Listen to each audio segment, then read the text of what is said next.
Au nom du Père et du Fils et du Saint-Esprit. Amen. Grande joie d'être là avec toi en ce samedi 12 juin.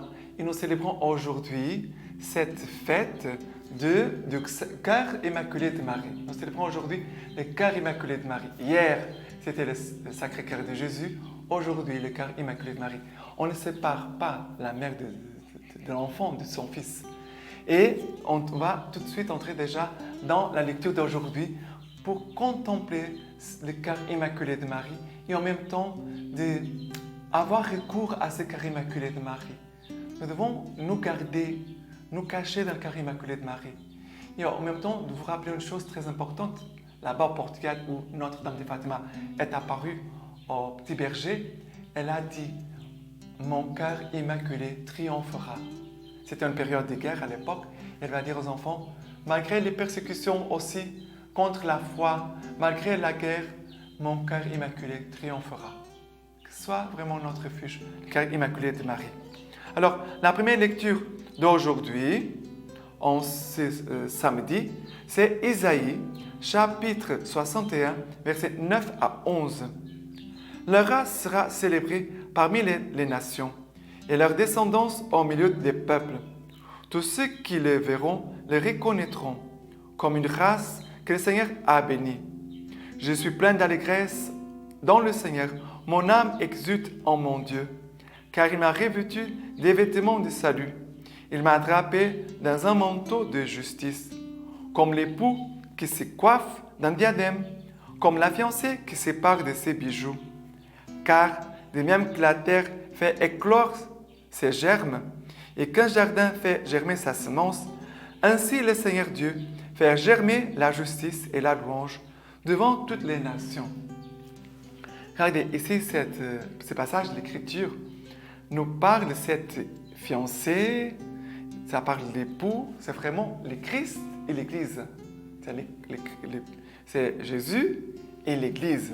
Mais en même temps, c'est Dieu qui a vu la Vierge Marie dans son humilité extrême, dans sa petitesse. Dieu est tombé amoureux de la Vierge Marie. Il l'a choisie aussi comme épouse, de laquelle va naître celui qui est notre Sauveur. Et en même temps, nous voyons encore une autre chose ici, que c'est la Vierge Marie qui veut aussi nous préparer à chacun de nous comme cette fiancée, pour son époux, pour Dieu. La Vierge Marie, elle a un rôle très important. Elle est co-rédemptrice, elle n'est pas la rédemptrice. Ça veut dire, Marie, elle aide aussi dans l'œuvre de salut du monde.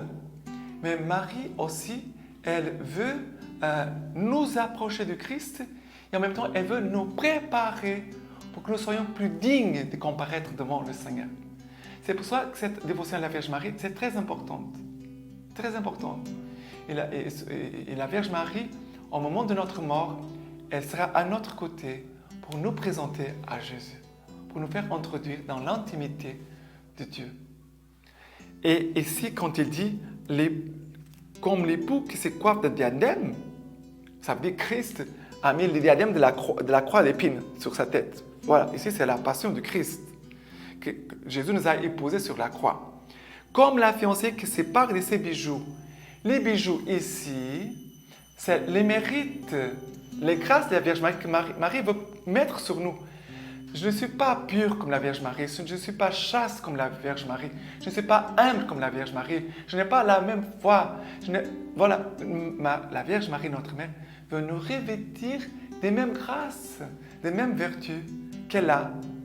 Elle veut nous préparer pour le Christ. Et non pas seulement au jour de notre mort, comme j'ai parlé tout à l'heure, mais dès maintenant. Plus le Christ voit, on peut dire, les traits, les signes de Marie en nous, plus la grâce sera plus féconde et plus forte en nous. Parce que Dieu va savoir que nous allons correspondre comme la Vierge Marie a correspondu dans sa vie. D'accord?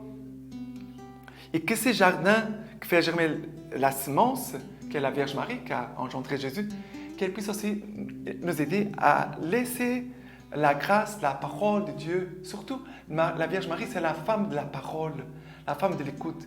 Qu'elle puisse nous apprendre à laisser cette parole engendrer le Christ en nous et que le Christ puisse naître en nous, que le Christ puisse grandir en nous et que le Christ puisse être donné aussi à travers chacun de nous. Ok? Le psaume d'aujourd'hui, c'est 1 Samuel chapitre 2.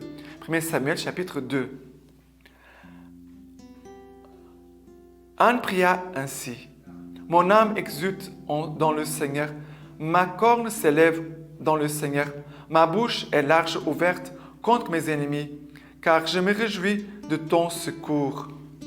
L'arc des puissants est brisé, mais les défaillants se saignent de force. Les rassasiés s'embauchent pour du pain, mais les affamés cessent de travailler. La femme stérile enfante 7 fois, mais celle qui a de nombreux fils se flétrit. C'est le Seigneur qui fait mourir et vivre, qui fait descendre au Sheol et en remonter. C'est le Seigneur qui appauvrit et qui enrichit, qui abaisse et aussi qui élève. Il retire de la poussière les faibles, du fumier il relève les pauvres, pour les faire asseoir avec les nobles et leur assigner un siège d'honneur. Ici, regardez, c'est très beau, c'est les Magnificat que nous prions chaque jour au moment des vêpres. Il a aussi ses racines ici dans le cantique d'Anne. On trouve des similitudes. Mais qu'est-ce que ça me touche ici?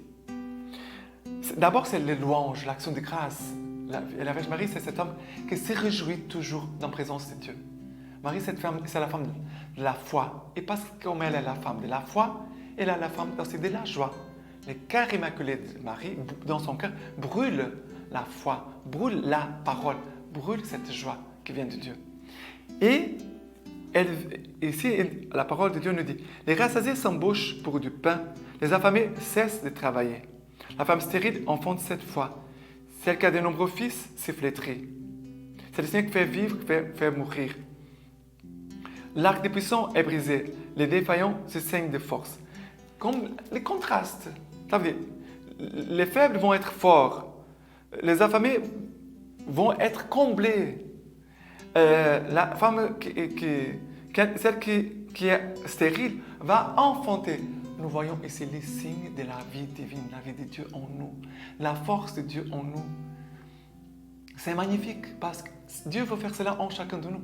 Dieu veut te communiquer une force. Dieu veut combler ton cœur. Dieu veut te donner une fécondité. Dieu veut te faire vivre. Dieu veut t'enrichir de sa grâce. Dieu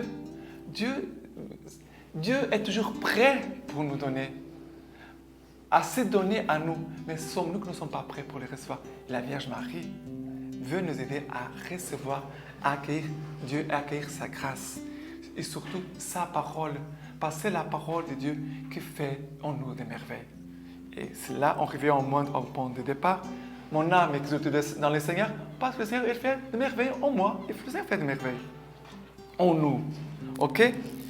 À cause de sa parole et à cause de sa fidélité. Chapitre 2, Luc chapitre 2, versets 41 à 51. Ses parents se rendaient chaque année à Jérusalem pour la fête de la Pâque. Et lorsqu'il eut 12 ans, ils y montèrent comme c'était la coutume pour la fête. Une fois les jours écoulés, alors qu'ils s'en retournaient, l'enfant Jésus resta à Jérusalem à l'insu de ses parents. Les croyants avec la caravane y firent une journée de chemin, puis ils se mirent à le rechercher parmi leurs parents et connaissances. Ne l'ayant pas trouvé, ils revinrent toujours à sa recherche à Jérusalem. Il advint au bout de 3 jours qu'ils les trouvèrent dans le temple, assis au milieu des docteurs, les écoutant et les encourageant.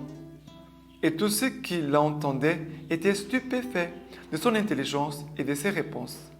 À sa vue, ils furent saisis d'émotion, et sa mère lui dit, « Mon enfant, pourquoi nous as-tu fait cela? Vois, ton père et moi, nous te cherchons angoissés. » Et il leur dit, « Pourquoi donc me cherchiez-vous? Ne savez-vous pas que je dois être dans la maison de mon père? » Mais eux ne comprirent pas la parole qu'il venait de leur dire. Il redescendit Il redescendit alors avec eux et revint à Nazareth. Et il leur était soumis. Et sa mère, gardait fidèlement toutes ces choses en son cœur. Deux choses importantes. La Vierge Marie, c'est la femme, dans son cœur immaculé, qui garde toutes choses et les médite dans son cœur. Elle garde, elle ne laisse pas perdre aucune parole. Elle garde toutes les paroles dans son cœur et les médite. Et c'est la parole qui va nous faire comprendre les mystères de Dieu. Celui qui n'a pas la parole, il ne pourra pas avancer dans la vie spirituelle. Il ne pourra pas. C'est comme une plante. Ah, je veux que ma plante grandisse beaucoup. Tu ne mets pas de l'eau. La terre est très mauvaise. Mais c'est impossible. Et Dieu est en train de nous dire, le cœur immaculé de la Vierge Marie, nous devons toujours avoir recours au cœur immaculé de Marie.